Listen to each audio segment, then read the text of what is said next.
अगर आप एक इन्वेस्टर हैं और किसी कंपनी में अपने पैसों को इन्वेस्ट करना चाहते हैं तो आई होप आपके मन में ये सवाल जरूर आया होगा कि मैं उस कंपनी के बारे में इक्विटी रिसर्च कैसे कर सकता हूं। क्योंकि स्टॉक मार्केट में किसी भी कंपनी में इन्वेस्ट करने से पहले उस कंपनी के बारे में थॉरो रिसर्च करना बहुत जरूरी है। तो आज के इस वीडियो में हम इक्विटी रिसर्च की ड्यू डिलिजेंस स्टेप्स के बारे में डिटेल में डिस्कशन करने वाले हैं। तो इस वीडियो को एंड तक जरूर देखिए, ये आपकी इन्वेस्टमेंट जर्नी के लिए बहुत ही इंपॉर्टेंट वीडियो है। अगर आपको ये वीडियो पसंद आए तो प्लीज इस वीडियो को लाइक जरूर करें, और अगर अब तक आपने हमारे चैनल को सब्सक्राइब नहीं किया है तो प्लीज चैनल को सब्सक्राइब जरूर करें। नमस्कार दोस्तों, मैं हूं आपका दोस्त वरुण और स्टॉक मार्केट नर्सरी चैनल में आप सबका स्वागत है। तो चलिए स्टार्ट करते हैं। इक्विटी रिसर्च करने का सबसे पहला स्टेप है फंडामेंटल एनालिसिस। फंडामेंटल एनालिसिस करने के लिए आपको कंपनी की फाइनेंशियल स्टेटमेंट के बारे में डिटेल में समझना होगा।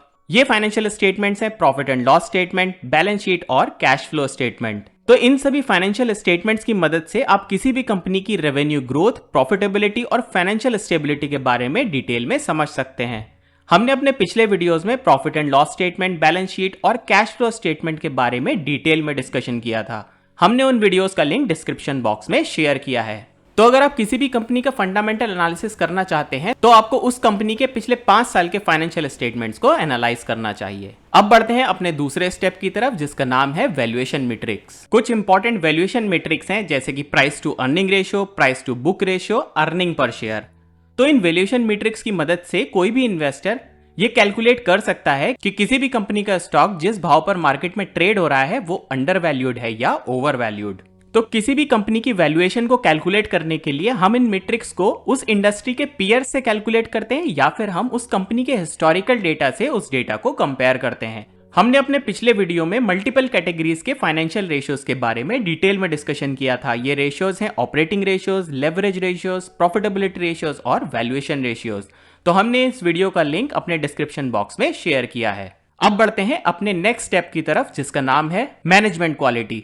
Management quality analysis equity search का एक बहुत ही क्रिटिकल एस्पेक्ट है, क्योंकि किसी भी कंपनी की परफॉर्मेंस को इन्फ्लुएंस उसके लीडरशिप का एक्सपीरियंस, ट्रैक रिकॉर्ड और उसके विजन पर बहुत डिपेंड करता है। तो जब भी आप किसी कंपनी का इक्विटी रिसर्च करना चाहते हैं तो आपको कंपनी के मैनेजमेंट स्ट्रक्चर, कंपनी मैनेजमेंट के पास्ट अचीवमेंट और कंपनी का मैनेजमेंट कितना इफेक्टिवली अपनी स्ट्रेटेजी को एग्जीक्यूट करता है उस पर ध्यान देना बहुत जरूरी है। इक्विटी रिसर्च का नेक्स्ट स्टेप है macro economic environment. Equity research करने के लिए आपको इंडिया की economic policies, interest rate, inflation और करेंसी फ्लक्चुएशन पर भी ध्यान देना है, क्योंकि इन सभी मैक्रो इकोनॉमिक फैक्टर्स की वजह से कंपनी की परफॉर्मेंस पर इंपैक्ट आ सकता है।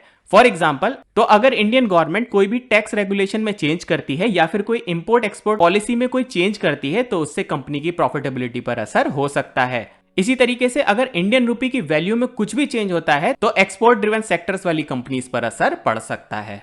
नेक्स्ट और बहुत ही इंपॉर्टेंट स्टेप है इंडस्ट्री एनालिसिस।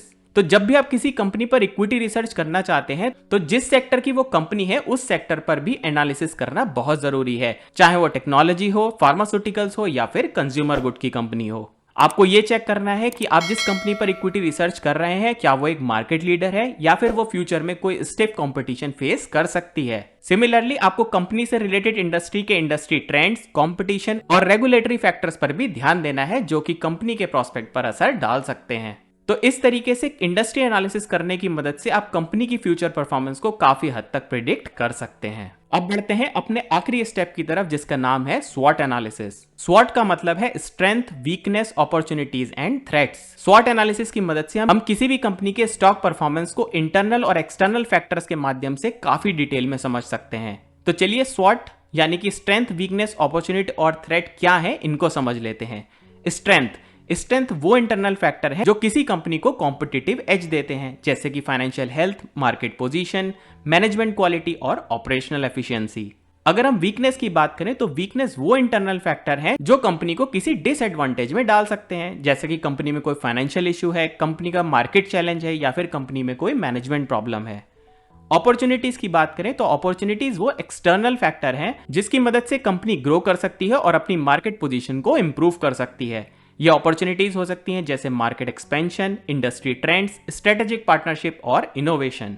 और वहीं अगर हम थ्रेट्स की बात करें तो थ्रेट्स वो एक्सटर्नल फैक्टर हैं जो कंपनी की परफॉर्मेंस पर नेगेटिव इंपैक्ट डाल सकते हैं। ये थ्रेट हो सकते हैं जैसे market competition, economic condition, regulatory risk और टेक्नोलॉजिकल डिसरप्शन। तो आई होप आपको समझ आया होगा कि स्वॉट एनालिसिस आखिर होता क्या है। तो अगर हम इन सभी स्टेप्स को शॉर्ट में समझना चाहें तो इन सभी स्टेप्स की मदद से इन्वेस्टर ये डिसाइड कर सकता है कि इन्वेस्टर को किसी स्टॉक में इन्वेस्ट करना है या नहीं। इक्विटी रिसर्च की मदद से आप अपने रिस्क को मिनिमाइज कर सकते हैं और साथ ही साथ अपने पोटेंशियल रिटर्न्स को मैक्सिमाइज कर सकते हैं। अगर आप इक्विटी रिसर्च में इस तरीके के रिसर्च प्रोसेस को फॉलो करते हैं तो आप स्टॉक मार्केट में कॉन्फिडेंस से आ सकते हैं और साथ ही साथ अपने फाइनेंशियल गोल्स के हिसाब से अपने इन्वेस्टमेंट को एग्जीक्यूट कर सकते हैं। तो आई होप आपको आज के वीडियो से समझ आया होगा कि किस तरीके से आप मार्केट में किसी भी कंपनी पर इक्विटी रिसर्च कर सकते हैं। अगर आपको ये वीडियो पसंद आया तो प्लीज इस वीडियो को लाइक जरूर करें। अगर आपकी कोई भी क्वेरी है तो प्लीज हमें कमेंट सेक्शन में जरूर लिखिए। अगर आपने अब तक हमारे चैनल को सब्सक्राइब नहीं किया है तो प्लीज चैनल को सब्सक्राइब जरूर करें। आप हमारे फेसबुक, इंस्टाग्राम और एक्स चैनल पर भी कनेक्ट कर सकते हैं। Thank you for watching. Happy investing.